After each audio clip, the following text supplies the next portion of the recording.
Hello everyone, मैं हूं आस्था। Welcome करती हूं आप सभी का अपने YouTube channel government job genuine notification. आज हम बात करेंगे वार्क यानी BARC में। अभी आपने देखा होगा कुछ टाइम पहले एक नोटिफिकेशन भी रिलीज हुआ था जिसमें अलग अलग पोस्ट के लिए वैकेंसीज आई हुई थी।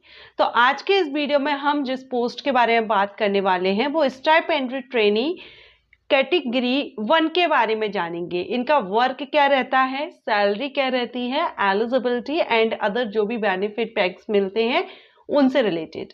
ओके, तो अगर आपने भी अप्लाई किया हुआ है कैटेगरी 1 जो स्टाइपेंड्री ट्रेनी की पोस्ट रहती है उसके लिए, या आप इन फ्यूचर जब वैकेंसीज आएंगी अप्लाई करना चाहते हैं, वीडियो को कंटिन्यू रखिएगा, लास्ट तक देखिएगा, स्किप मत कीजिएगा, सारे पॉइंट्स आपके क्लियर होंगे। इसके बाद अगर आपको लगता है तो जब भी वैकेंसी आती है आप अप्लाई कर सकते हैं। एंड ये इंफॉर्मेशन अगर आपको अच्छी लगे तो वीडियो को लाइक एंड शेयर भी कर सकते हैं। तो चलिए स्टार्ट करते हैं। तो सबसे पहले हम बात करेंगे कि आपको इसमें अप्लाई कैसे करना होता है। तो अभी कुछ टाइम पहले अप्रैल में इसका नोटिफिकेशन आया था। उस टाइम अगर आपने अप्लाई किया हुआ है तो आपको पता होगा कि यहाँ पर ऑनलाइन अप्लाई करना होता है वार्क की वेबसाइट से। अभी नोटिफिकेशन आया था and in future vacancy notification आएगा तो आप वार्क की वेबसाइट से ऑनलाइन अप्लाई कर सकेंगे। अब अगर हम बात करें अप्लाई आप करना चाहते हैं तो इसमें आपको क्या क्वालिफिकेशन रिक्वायर्ड होती है। तो इसमें जो कैटेगरी 1 स्टाइपेंड्री ट्रेनी पोस्ट है इसके लिए आपने चाहे स्टेट गवर्नमेंट जो स्टेट बोर्ड से आपने क्वालिफिकेशन ली हो या सेंट्रल बोर्ड से, ठीक है, ये मैटर नहीं करेगा। इसमें आपको डिप्लोमा आपका होना चाहिए। अगर आप आफ्टर SSC यानी 10th के बाद अगर आप कर रहे हैं तो आपका मिनिमम 3 साल का डिप्लोमा आपने किया हो, क्योंकि ये टेक्निकल फील्ड से है तो आपने डिप्लोमा किया हो। और अगर आप हायर सेकेंडरी या ITI या BSc जो कैंडिडेट हैं इनके बाद अगर आप कोई कोर्स करते हैं डिप्लोमा कोर्स तो वो आपका 2 ईयर का होना चाहिए, ठीक है। तो 10th के बाद 3 साल का डिप्लोमा आपके पास होना चाहिए कम से कम। और अगर आप 12th ITI या BSc के बाद कर रहे हैं तो 2 ईयर का डिप्लोमा आपके पास होना चाहिए। Candidates under going completed MSc integrated course and applying for post, यानी यहाँ पर आपका सीधे आप बात रखिए कि कैटेगरी 1 स्टाइपेंड्री ट्रेनिंग के लिए 10th या 12th के बाद आपने कोई भी डिप्लोमा कोर्सेज किया हो, 10th के बाद 3 साल और 12th के बाद या BSc के बाद या ITI के बाद 2 साल का, देन आप इसके लिए एलिजिबल रहेंगे, अप्लाई करेंगे।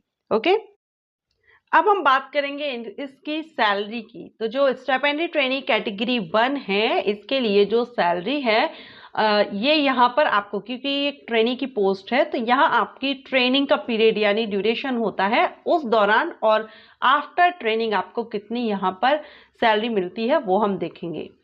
तो ड्यूरिंग ट्रेनिंग, क्योंकि इसमें आपकी जो ट्रेनिंग है वो 2 साल की होती है, तो फर्स्ट ईयर में आपकी जो ट्रेनिंग के लिए जो आपका स्टाइपेंड दिया जाता है वो है 24,000 फर्स्ट ईयर। सेकेंड ईयर जो रहेगा वो है 26,000। तो ये तो है आपकी ट्रेनिंग के दौरान 2 साल की जो ट्रेनिंग रहती है उस दौरान आपको फर्स्ट ईयर और सेकेंड ईयर आपको कितना स्टाइपेंड दिया जाता है। इसके बाद आफ्टर ट्रेनिंग, क्योंकि आपका जो वर्क परफॉर्मेंस है उसके बेस पर यहाँ पर आपको प्रमोट किया जाता है और साइंटिफिक असिस्टेंट या भी पोस्ट पर पहुंचाया जाता है। तो इसमें अगर हम ड्यूरिंग द ट्रेनिंग तो हमने देख लिया, इसके बाद हम देखेंगे आफ्टर ट्रेनिंग आपकी सैलरी क्या रहती है। तो कैटेगरी 1 की जो कि साइंटिफिक असिस्टेंट पोस्ट पर प्रमोट हो जाते हैं C, एंड यहाँ पर कैटेगरी 1 की जो सैलरी लेवल 7 से 44,900 पर मंथ यहाँ पर रहती है, ठीक है।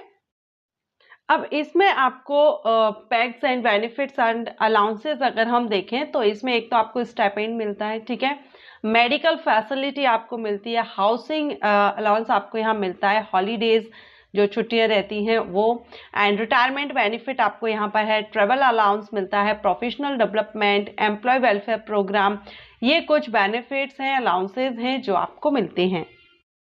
अब अगर हम बात करें कि जो कैटेगरी फर्स्ट है इनका वर्क क्या रहता है, तो यहाँ पर आपका जो वर्क है एक तो रिसर्च एक्सपेरिमेंट्स, क्योंकि जो वर्क है ये एक प्रीमियर न्यूक्लियर रिसर्च इंस्टीट्यूट है इंडिया में, और इसमें जो कैटेगरी 1 का रहेगा ये assisting senior scientist and engineers in conducting experiments, जो एक्सपेरिमेंट्स कंडक्ट करते हैं इंजीनियर या साइंटिस्ट उनके असिस्ट होते हैं, technical task, safety compliance, okay, and documentation and reporting, collaboration, professional development, other team member से या रिसर्चर से या साइंटिस्ट से आपको कोलैबोरेट करना होता है to support ongoing research project, ठीक है, जो रिसर्च प्रोजेक्ट चल रहे हैं उनके लिए। तो ये आपका इस तरह से वर्क रहता है वर्क स्टाइपेंडी ट्रेनी कैटेगरी फर्स्ट के लिए। अगर हम करियर प्रोग्रेस देखें तो इसमें आप as a stipendiary trainee category first job लेते हैं यानी ज्वाइन करते हैं। उसके बाद technician V, scientific assistant, scientific officer and senior scientific officer, जिसको SSO कहते हैं। तो इस तरह से अगर आपने अप्लाई किया है work stipendiary trainee category first के लिए तो आपको जो इंफॉर्मेशन है वो आपको मिल गई होगी, या इन फ्यूचर अगर वैकेंसीज आती हैं तो भी आप इसमें अप्लाई कर सकते हैं। और जब वैकेंसीज आती हैं तो मैं वैकेंसी नोटिफिकेशन वीडियोस भी अपलोड करती हूँ।